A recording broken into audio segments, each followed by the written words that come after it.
Baik, atas permintaan beliau kita persilahkan kepada Al-Mukarram Kiai Haji Bahauddin Nur Salim alias Gus Baha untuk menyampaikan.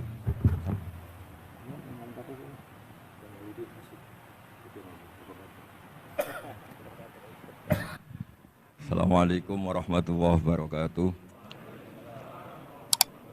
Nahmaduka ya ghafuru ya syakuru wa salli wa sallim barik ala sayyidina wa ala Muhammadin wa ala alihi wa sahbihi asma'in amma ba'du. Ini alhamdulillah kula saged bayar utang ini sama Habib Jinten, karena beliau pernah rawuh di mbah saya di Fakhriyah.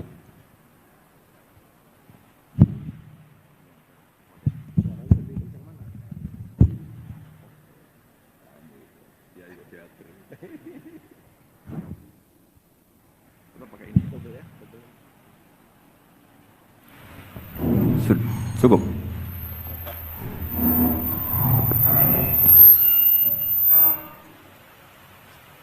Bon, cekap. Terus dulu 3 tahun yang lalu kalau nggak salah beliau rawuh di Pondok Fakhriyah, itu milik mbahnya Kiai Hamid Pasuruan, juga masih mbah saya, Kiai Abdullah bin Umar. Mbah saya namanya Fatimah binti Idrus bin Umar. Masih ingat saya ketika itu beliau menyebut satu ayat, wattaba'tu millata abai. Ini kata beliau Ustadz Mansur, umumnya orang tuh ingat kehormatan bapak-bapaknya yang keren-keren. Tapi kata Habib Jinten, baca wattaba'tu, yang penting tuh ikutnya, bukan bapaknya. Saya masih ingat. Terus Gus-Gus diem semua, sadar kalau dimarahin Habib Jinten. Jadi, ya Gus-Gus diluk semua, tanya kenapa diluk? Ini orang dari Jakarta kok marah Gus.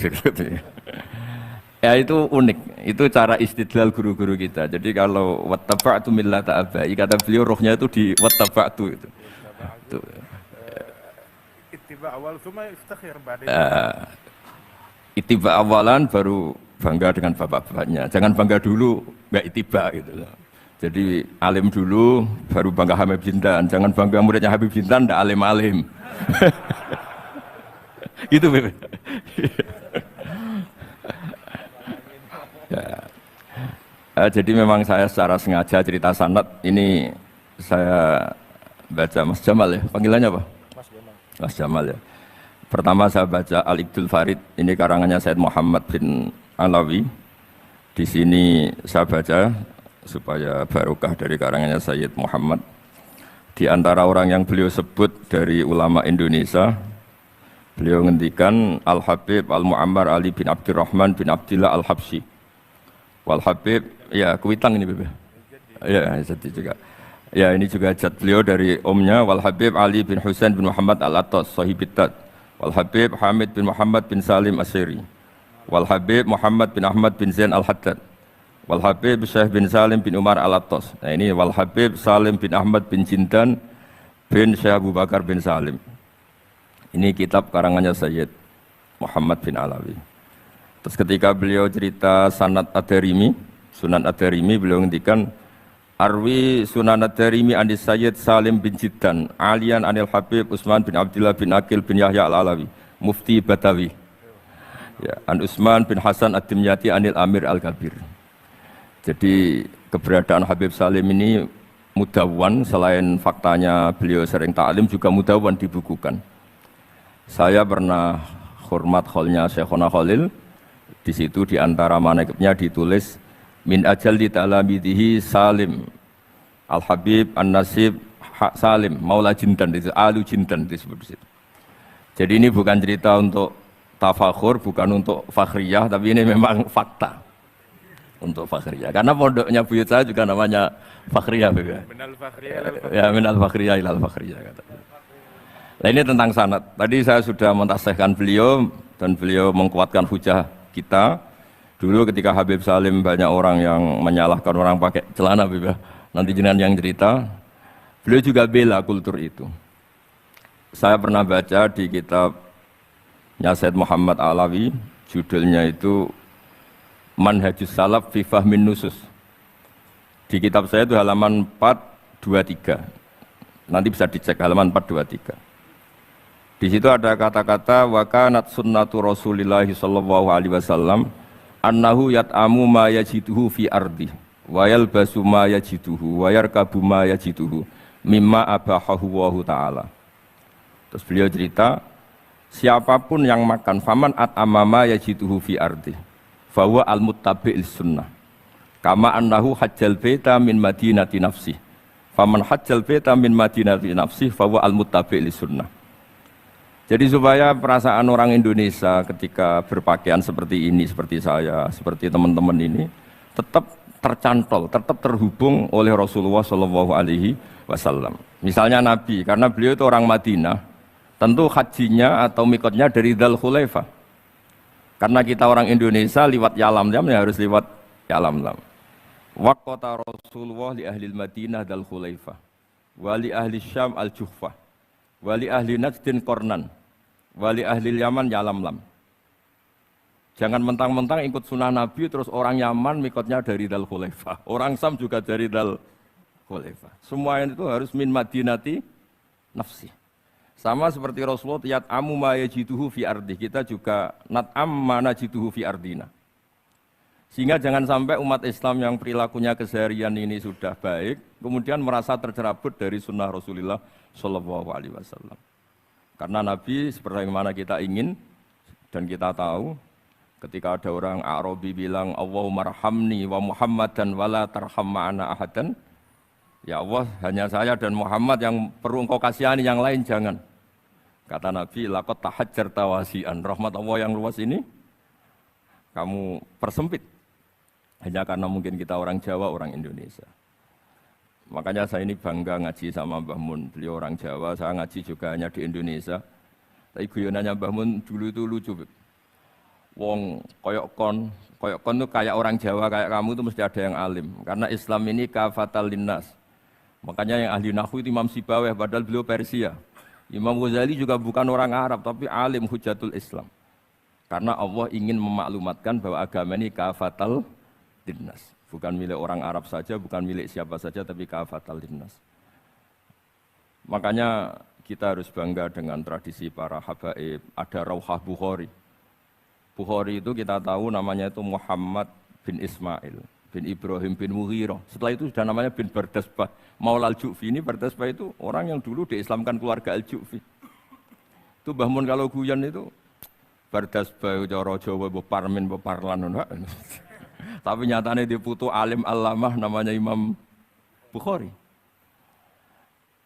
Artinya kita tentu sepakat, sangat-sangat sepakat, sangat menghormati orang-orang yang arfa'u minna nasaban kayak para habib. Tapi para habib juga mau ngakui kayak pakai Bukhari as-Sahihul Kutub ba'da kitab Bilal Bukhari. Sehingga memang nggak pernah ada masalah secara sanad, secara tradisi. Di kitabnya Sayyid Muhammad ini ada sanad dari ulama India yang orangnya juga macam-macam dari marga macam-macam. Jadi saya mohon barokahnya sanad ini kemudian kita tahu apa sih sanad itu. Sanad itu ya kadang-kadang harus lewat orang yang mungkin kita tidak cocok. Dulu itu ada sahabat tanya, kalau mencium istrinya pas Ramadan itu sah apa enggak? Kebetulan ditanya itu Maimunah. Enggak tanya Saudah karena sangat yakin enggak itu, kalau Saudah itu enggak. Itu Maimunah jawabnya, kalau kita tidak ngalamin, coba tanya Aisyah yang potensi ngalamin dicium pas Ramadan. Sebetulnya istri yang Nabi itu sama Aisyah itu ya agak gimana yang namanya Doro itu ya rival. Akhirnya tanya, ya Aisyah gimana hukumnya lelaki mencium istrinya pas Ramadan? Ya dijawab sama Aisyah, qabbalani Rasulullah wa huwa shaim. Yang lainnya nggak bisa jawab, mau nggak ngalami. Jadi sanad itu kadang ya cocok nggak cocok ya memang itu fakta. Cara mandi junub, kayak apa pinternya sahabat cowok kalau mandi junub ya tidak tahu. Akhirnya tanya sama Sayyidah Aisyah, sama Sayyidah Maimunah. Apapun dekatnya istri Rasulullah, kalau perang ya tidak tahu. Wong itu lelaki. Begitu juga, afdolus sahabat kayak Abu Bakar, kadang harus mendapatkan hadis dari orang-orang yang nyon sewu agak deso. Bahkan kadang maulah kayak Sauban, kayak Robi'ah bin Ka'ab. Orang-orang biasa sekali, khotim dulu. Tapi ini kan barokahnya khotim itu tahu keseharian Rasulullah SAW di dalam. Misalnya Anas, apa kenangan kamu dengan Rasulullah? Kenangan saya itu saya khodam tu Rasulullah SAW asyra sinin. 10 tahun saya itu tidak pernah melakukan sesuatu ditanya Nabi 5 sonata. Wala li syai'in taraktu lima tarakta. Sehingga kalau saya pas baik itu ya enggak berani tanya anak dalam saya, ngapain kamu? Ben sawangane pinter anut sunah Rasulullah sallallahu alaihi wasallam. Akhirnya can dalem kula nggih saenake beb gemerang ora tau ditakoki. Jadi hal-hal seperti ini itu keseharian yang harus kita suka. Di antaranya lagi, inna min khiyari ummati fi ma nabba'ani al-malul a'la. Kauman yathakuna jahron. Di antara nanti umat pilihanku adalah orang-orang kalau tertawa itu keras sekali. Kauman yathakuna jahron. Itu dulu juga, padahal ada riwayat kasratud dhahki tumitul qalba. Banyak tertawa itu bisa mematikan hati. Tapi ini juga dilawan kalau banyak cemberut bisa frustasi. Nah, sehingga di ilmu ini cerita saya nanti di tasnya Habib Jintan. Semoga nasinya bener, saya tamu pasti dihormati. Nggak penting bener ndak itu nggak penting. Penting tamu itu dihormati. Ya kebetulan saya ini tadi kan hormat mbah saya masih bahasa Mbah Mutamakin di Hajan. Terus pagi tadi hormat buka luar di Sunan Kudus. Jam 7 saya tadi di Kudus. Ya, akhirnya sama teman-teman difasilitasi disuruh naik pesawat tadi jam 11 tadi. Tapi saya tidak capek karena memang saya senang cerita sanad. Tapi yang lucu-lucu saja, nanti yang serius jangan saya, yang lucu-lucu saja. Biar lucu sampean tuh tidak ngawur, tapi ada sanadnya. Ada seorang mufassir yang bilang ketika nafsiri wa annahu wa adhaka wa abka. Allah itu zat yang memberi kamu tertawa. Mbok kamu ingin susah, tidak akan tertawa. Tapi kalau Allah menghendaki ya tertawa aja. Ada orang miskin frustasi, maunya nggak tertawa. Tahu-tahu jalan-jalan ngerti badut, ya akhirnya tertawa. Ya karena adhaka itu fi'lullah. Kalau Allah menghendaki mau apa? Karena adhaka itu fi'lullah. Nggak bisa. Orang yang baru seneng kayak apa, nggak ingin nangis. Tapi kalau Allah menghendaki wa abka, dinangiskan ya tetap menangis. Wa anna wa adhaka wa abka. Karena kita ini semua adalah objek oleh kudrahnya Allah Subhanahu wa ta'ala. Saya itu sebenarnya paling tidak ingin ngaji bareng Habib loh. Selain kalah nasab ya kalah ganteng. Ya tapi ditakdir mau apa? Mau apa? Ya sudah sami'na wa ata'na. Jadi saya saat ini tidak cari pahala benar, tapi pahala tawadhu karena diundang ya. Saya sudah penting benar salah, penting tawadhu. Jadi saya tadi sedang rayu sama Allah, ya Allah, saya kali ini tidak cari benar, cari tawadhu. Sudah mesti pahalanya besar tawadhu itu. Jadi supaya Islam ini gampang ya. Saya pernah cerita ke kiai yang khusyuk. Kalau sholat lama sekali, tak cerita ini hadis. Nabi itu gak pernah menegur orang yang sholat cepat. Yang ada itu sanad negur sholat lama. Terus tak cerita ini hadisnya Mu'ad, tertawa-tawa dia. Gus kamu itu raan kok masih punya dalil. Saya punya sanad. Ada nggak sanad Nabi negur orang yang baca surat pendek? Nggak ada. Yang ada itu yang baca surat panjang. Nanti bisa direvisi sama Habib Jitin kalau nggak cocok. Tapi ini yang rileks. Karena potongan Islam Jawa ini kalau tidak berat nggak akan kuat. Jadi ya sudah. Inna minkum munafirin katanya Nabi. Sholat yang terlalu lama itu munafir kata Nabi. Afattanun anta ya Mu'ad. Kamu bikin umat ini nggak nyaman karena kalau kamu jadi imam itu lama sekali. Ini alhamdulillah betul. Hadis ini harus kita hafal betul. Nah, supaya Islam ini meskipun pilihan-pilihan keseharian itu ada sanad itu saja kepentingan saya. Yat amu ma yajiduhu fi ardi wa yalbasu ma yajidu wa yarkabu ma yajidu. Saya sering beb di tahun desa-desa Gus anak kula tahnik cethaki Gus tapi mboten enten kurma wis nganggo degan ae. Lho Gus dari kiai-kiai ku kurma. Kurma itu halawiyat. Ya degan juga termasuk halawiyat. Ya sudah. Kalau kamu ingin sunnah Rasul, Nabi enggak pernah sholat di Indonesia. Berarti kalau kamu sholat ke Mekah dulu kata. Maksud saya supaya orang itu nyaman dengan Rasulullah itu hadir di semua sisi kehidupan kita. Kalau dalam istilah Sayyid Umar Hafid, Faruhu Muhammadin sallallahu alaihi wasallam ausa' wa asra'. Kalau kamu bisa tawassul dengan Nabi Ibrahim, Nabi Musa, dan beliau-beliau bisa datang ketika Lailatul Mi'raj untuk hormat Rasulullah SAW di Baitul Maqdis, Faruhu Muhammadin awsa'u asra' kata beliau. Jadi bisa datang di kapan saja, di mana saja. Jadi jenengan meskipun di Indonesia tidak usah khawatir, kita semua ini dilihat Rasulullah SAW. Dan cara lihat Nabi itu gampang, tidak kayak kita. Kata Rasulullah, hayati khairun lakum wa mamati khairul lakum. Saya kalau masih hidup juga baik untuk kalian. Anda bisa cerita hadis dengan saya, sering bercengkrama. Dan ketika saya wafat kata Nabi, saya sudah dekat sama Allah Ta'ala. Kalau melihat kamu baik, saya muji Allah. Kalau melihat kamu salah, saya mintakan ampun. Makanya saya ini jenis kiai yang jarang istighfar. Ini bukan karena sombong. Saya ulang lagi, bukan karena sombong. Saya itu pengagum Sufyan Ats-Tsauri, itu di antara khasnya itu jarang berdoa. Ketika ditanya, kenapa kamu jarang berdoa? Selagi saya ngajar, kata beliau ini, selagi saya ngajar, itu masuk hadis ala khulafa'i rahmatullah. Waman khulafa'u kaya Rasulullah alladzina yuhyuna ma amatahun nas min sunnati. Jadi kalau saya baca Bukhari, otomatis dapat doanya Nabi ala khulafa'i rahmatullah. Timbang kamu doakan nangis-nangis gak jelas mandinya, mendingan mulang gitu. Terus kedua, doa hamalatil arsy. Alladzina yahmiluna al-arsya man hawlahu yusabbihuna bihamdi rabbihim wa yu'minuna bi wa yastaghfiruna. Kita semua sudah diistighfari sama malaikat hamalatul arsy. Rasulullah juga wastaghfir li dzambika walil mu'minina al mu'minat. Fastighfaru Rasulillah qad kafana wa fawqal kifayah, kata beliau. Artinya gini, kalau kangkang jarang istighfar itu jangan karena sombong, manfaatkan fasilitas ini gitu. Ini penting. Jadi semua itu jangan sampai kita ada istighfar karena jafa, karena jafatul qalb, karena qaswatul qalb. Enak lah kalau ada fasilitas gitu, ada fasilitas. Itu kalau saya pidato di depan Gus-Gus. Kalau di depan Habib berani, di depan Gus-Gus. Itu ada yang setengah beling, setengah ada alim, ada yang alim. Terus yang beling-beling pesan sama saya, Gus tolong bela kami maksudnya. Ya kadang-kadang mubalek kan order pesanan itu. Terus tak bacain ayat, walladzina amanu wattaba'athum dzurriyyatuhum biimanin alhaqna bihim dzurriyyatahum wama alasnahum min amalihim min syai'. Orang aba-abanya iman, anaknya iman itu nanti surganya disertakan mbahnya, meskipun kelas amalnya ndak sama. Jadi mbah-mbahnya alim alama, anaknya yang ndak alim nanti surganya sama-sama yang alim. Kenapa sih kalau ada fasilitas gak dipakai? Pakai aja gak apa-apa kan. Yang alim yang komplain. Sudah kamu yang alim dihormati, dicucup, salami template, yang ikhlas saja, tidak usah protes kata saya gitu. Artinya saya inginlah keseharian kita yang awam, yang apa, itu harus cari backupan hadis. Supaya semua keseharian kita itu ada apa? Sanad.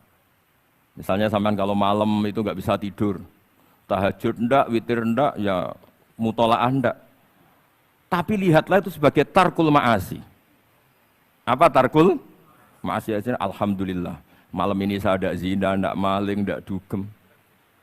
Coba kalau kamu malam-malam di kamar, itu namanya apa? Ndak tahajud, ndak witir kan? Tapi kamu harus syukur karena itu tarku zina, tarku sarikoh, tarku kata wa kata. Supaya kamu tetap syukur sama Allah Ta'ala. Ithmamin mubakhin ila wa yatahaqqaqu bihi tarku haramimma. Setiap mubah yang kita lakukan pasti di saat itu ada haram yang kita tinggalkan. Makanya dulu banyak orang-orang soleh yang semalaman tuh guyon tok. Guyon sampai pagi. Bukan karena ingin urakan, enggak. Karena mengalahkan setan. Malam itu godaan mungkin ingin ngintip siapa itu masih kuat sekali. Ingin nonton siapa itu kuat sekali. Terus setan dilawan dengan guyon. Ternyata setelah guyon tuh asik, tahu-tahu pagi dan dutannya selesai. Oh itu setan bisa setruk melawan orang alim seperti ini. Karena nilainya tarkul masih. Meskipun dengan cara guyon, karena kalau yang cara wiridan itu calon wali, kalau yang enggak calon wali ya pokoknya tarkul maksiat. Maksud saya supaya harian kamu yang biasa-biasa saya ini menjadi luar biasa karena ada sanad. Ada apa? Ada sanad. Makanya dulu ulama-ulama itu kalau ngelawan setan itu pakai faroh, pakai seneng. Karena setan itu paling seneng kalau melihat orang mukmin susah. Kalau susah terus ngersuloh, kalau ngersuloh gugat kodok qadar. Disebut innaman najwa minasyaiton liyahzunal ladzina amanu. Jadi setan itu targetnya supaya orang mukmin itu resah. Kalau resah gugat. Pertama gugat orang tua. Ngapain sih jadi anaknya orang miskin? Jadi susah kita kan. Kalau yang enggak mulia ngapain jadiannya Parman? Kalau saya Habib kan langsung mulia, kalau Gus kan langsung mulia. Gugat orang tua, gugat sana, gugat sini. Tapi kalau kamu sudah seneng, wajah pesek, welek, keriting, sawan nang karuan. Kan nambah enggak gugat siapa-siapa. Ya sudah yang kebaik kul bi fadlillah bi rahmati fa bidzalika falyafrahu.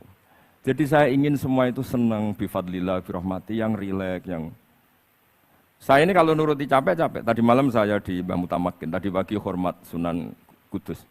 Tadi naik pesawat, datang, mandi, langsung hormat. Kalau itu dihitung capek, capek. Tapi kalau dihitung senang ketemu Habib Jintan, ketemu jenengan. Kesempatan seperti ini enggak gampang. Ya sudah selesai. Makanya ini latihan ya, latihan terus.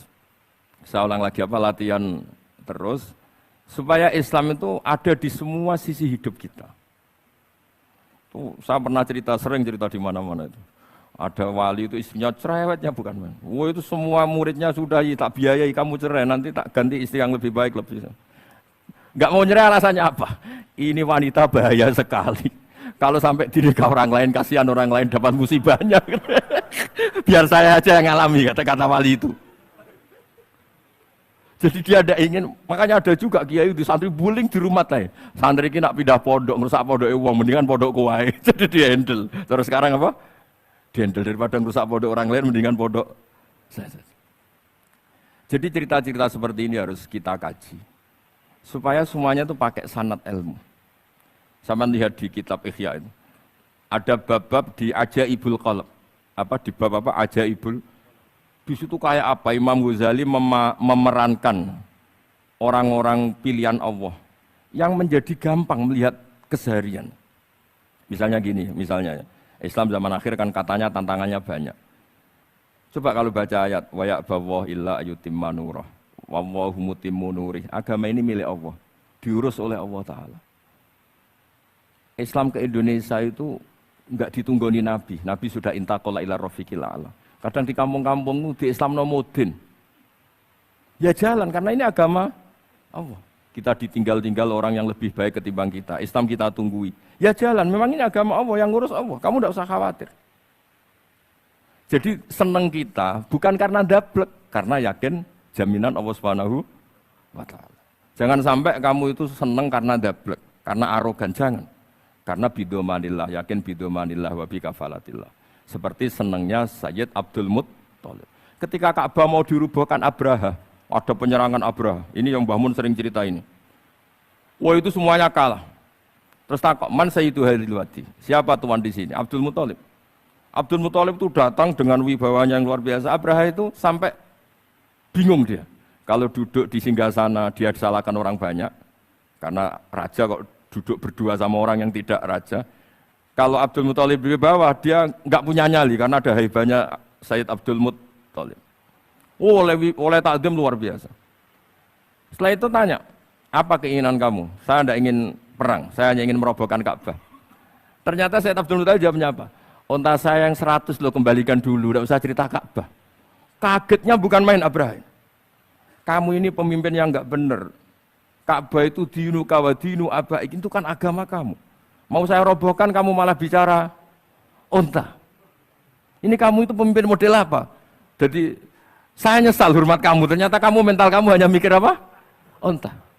Tapi jamnya Abdul Muttalib itu unik. Inna lihadal bait rabban hamaluk. Unta itu milik saya, kembalikan dulu. Kalau Ka'bah itu milik Allah, nanti diurus yang punya.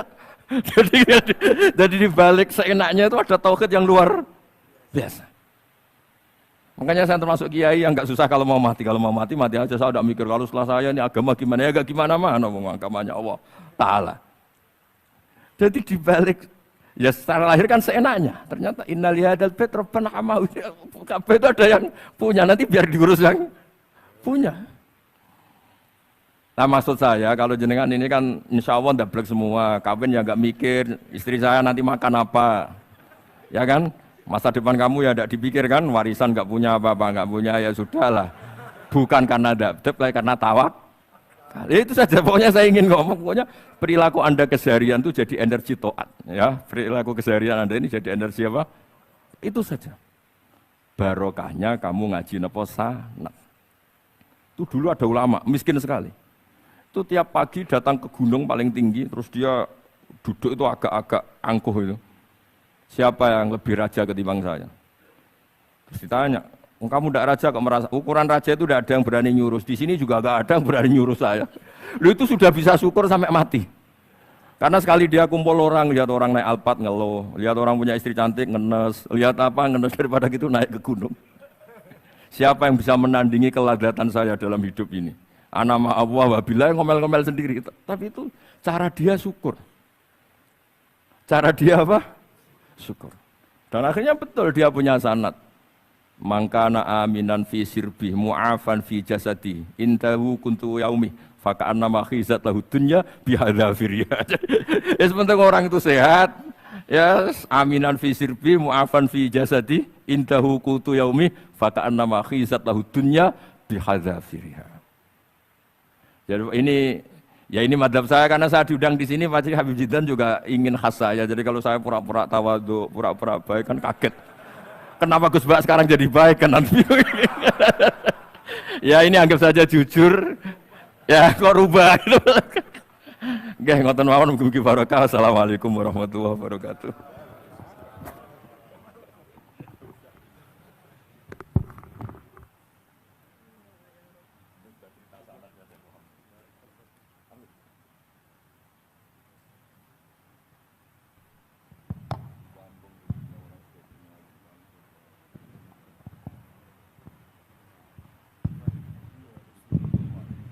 Alhamdulillah tadi sudah kita dengarkan dari Gus Baha yang tetap memelihara orisinalitasnya. Ya. Karena kalau berubah katanya nanti Habib Jiddan nyesel ngundangku malah berubah katanya. Bukan yang saya lihat di YouTube katanya gitu ya. Alhamdulillah masih campur bahasa Jawa juga walaupun di sini banyak orang Betawi yang nggak ngerti. Dan Saya bahasa Jawa itu bentuk tawaduk saya. Berarti saya kiai lokal hanya kiai Jawa. Saya sering dikomplain orang. Gus Anda ini kiai nasional kok ke bahasa Indonesia. Justru bentuk tawaduk saya kamu itu nggak pernah rasanya jadi kiai gitu. Nabi-nabi saja dulu aja iskola li kaumi. Jadi hanya terus akhirnya jangan ngawur saja masih punya dalil kan. Jadi saya bahasa Jawa itu justru tawaduk saya. Saya merasa kiai ya di daerah saya, di komunitas saya. Udah merasa kiai global, kiai nasional. Wong nabi-nabi dulu aja sekolah di kaum. Kecuali banyak Habib Jiddan ini. Ini yang lila kafatil khalq. Yang lainnya itu di kaumi semua. Sebenarnya saya tidak ingin berargumentasi supaya kamu tahu bahwa pilihan saya itu ada sanad itu ada. jadi ngawurnya aja ada sanad ya Gus ya. Ya. Dan memang Gus Baha nggak seperti kiai yang lain ya. Mungkin termasuk Kiai Yusuf Mansur atau kiai yang lain. Itu kalau bikin konten kan memang sengaja bikin konten gitu. Kalau Gus Baha lagi direkam aja dia nggak tahu direkam gitu. Tiba-tiba ceramahnya kemana-mana orang denger, terus ngundang-ngundang beliau kemana-mana. Dan yang salah. Nggak mau tapi terkenal. Saya ini nyaur utang gitu kalau dudang nggak mau. Iya. Sebetulnya Gus Baha itu yang kita tahu bahwa beliau tidak senang ceramah. Nah ini pasti benar ya. Saya nggak disalahin. Bayar utang aja. Dan hanya mau diundang kepada dengan orang-orang tertentu termasuk Habib Jiddan karena takziman wa takriman. Nah itu karena beliau itu nggak mau ceramah, beliau maunya baca kitab. Jadi insya Allah kalau Habib Jiddan ngundang lagi baca kitab, insya Allah beliau mau datang lagi. Insya Allah. Kayak Yusuf Mansur Girian besok ngundang ke Darul Quran. Iya. Jadi ini alhamdulillah kita dengar dari beliau, tapi nanti insya Allah kita ada tanya jawab, gak usah khawatir, ilmu Gus Baha masih kita gali lagi.